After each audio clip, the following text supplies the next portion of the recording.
Hi everyone, this is Christian, your ROS Ambassador in the Philippines.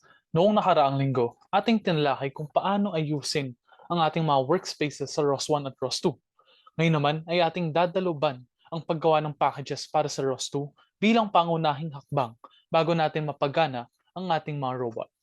Sa maikling gabay na ito, pag-uusapan natin kung ano nga ba ang mga packages sa ROS, ang malaman nito, at papiyaw na rin sa paggawa ng mga nodes. Halina't simulan na natin. Unang-una, ano muna ang mga package sa ROS 2? Maaari nating isipin ang mga ito bilang mga lipon ng scripts at codes na kapag pinatakbo natin ay siyang gagana bilang isang buong device. Halimbawa na nito ay ang ating mga camera. Sa konteksto ng robotics at ROS packages, maaari nating isipin na isang buong package na ang camera. Ngayon, ano naman ang mga nilalaman nito? Maaring yung mga sensors upang makuha natin ang mga frames mula dito, kaangkop na rin ng isang image processing script na siyang tumutulong upang may proseso ang kalalabasan ng ating nakuhang litrato. O kaya naman, ay para sa obstacle avoidance, meron tayong node na siyang namamahala sa pagkuha ng impormasyon mula sa sensors hinggil sa kapaligiran ng ating robot kung malapit na ito sa isang bagay o harang na maaaring niyang mabangga. At kapatnubay naman ito ang pagkontrol sa mga gulong o parting panglokomosyon ng ating robot upang maiwasan ang mga ito. Ngayon, akin namang ipapakita sa inyo kung paano gumagana ang mga packages sa ROS 2. At para dito, gagamitin nating halimbawa ang TurtleSim.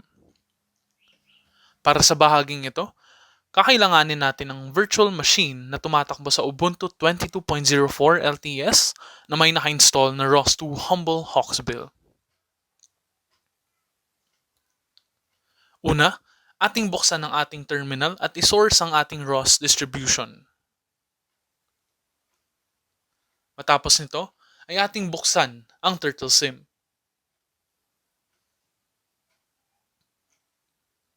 Ngayon, kung ating sisiyasatin ang syntax sa pagbukas ng node sa ROS2, mapapansin nating sumusunod ito sa format na ROS2, run, yung pangalan ng package natin, at yung pangalan ng node na ating patatakbuhin. Ngayon, ating i-enter at ayan, lalabas na dapat ang ating munting TurtleBot. Magbukas naman tayo ng isa pang terminal. Dito, muli nating isource ang distro at patatakbuhin natin ang teleop key. Para mapagalaw ang inyong TurtleBot, mangyaring pindutin muna ang terminal kung saan nakabukas ang ating teleop key at paggalawin ito gamit ang mga arrow keys. At ayan ang isang halimbawa ng paggamit ng packages sa ROS 2. Ngayon, tayo naman ay gagawa ng sariling packages natin sa ating ROSject platform na handog ng The Construct. Tulad ng nakaraan, pumunta muna tayo sa ating workspace folder at gumawa ng panibagong workspace na ating papangalan ng sample_ws.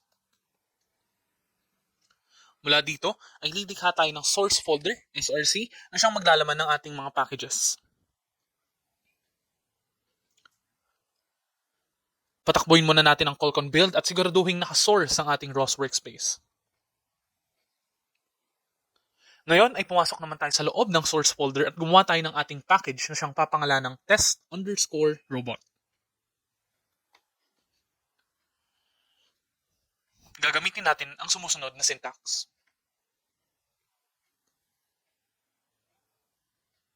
Matapos nito, bumalik naman tayo sa ating workspace folder at patakbuhin ang Colcon build. At ayan, nakagawa na tayo ng ating package sa ROS 2. Pero sandali lang, hindi pa tayo dyan nagtatapos. Tuturuan ko na rin kayo kung paano gumawa ng nodes sa ROS 2.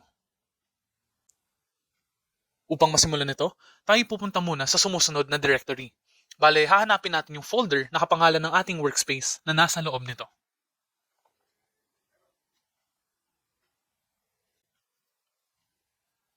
Mula dito, ay gagawin na natin ang ating node. Dahil amint_python ang ginamit natin kanina para sa package na ito, nararapat lamang na Python executable rin ang ating magiging node. Kaya sa loob ng folder na ito, gagawa tayo ng script at papangalanan nating test_node.py.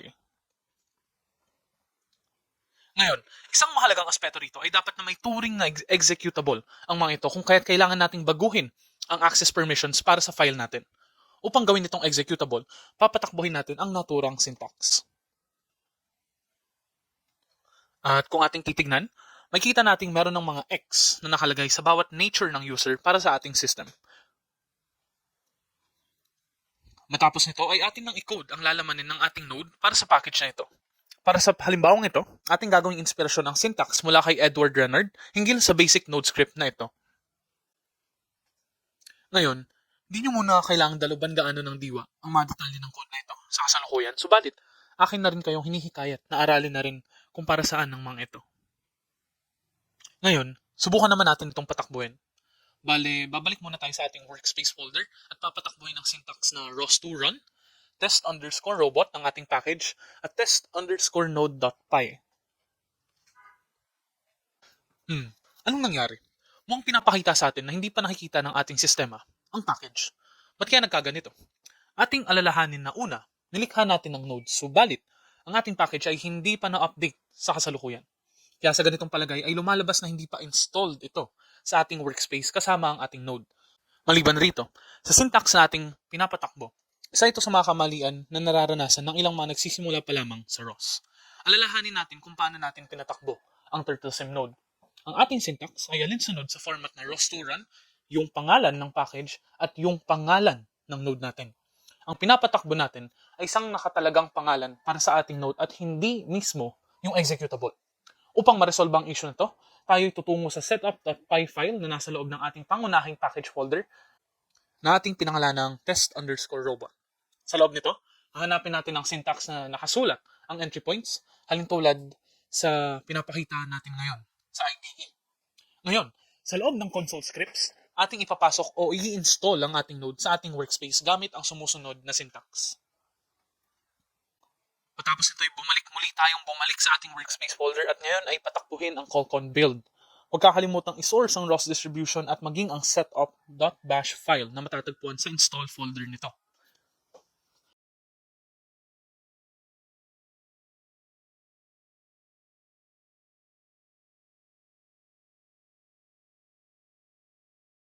Ngayon, subukan na natin muli.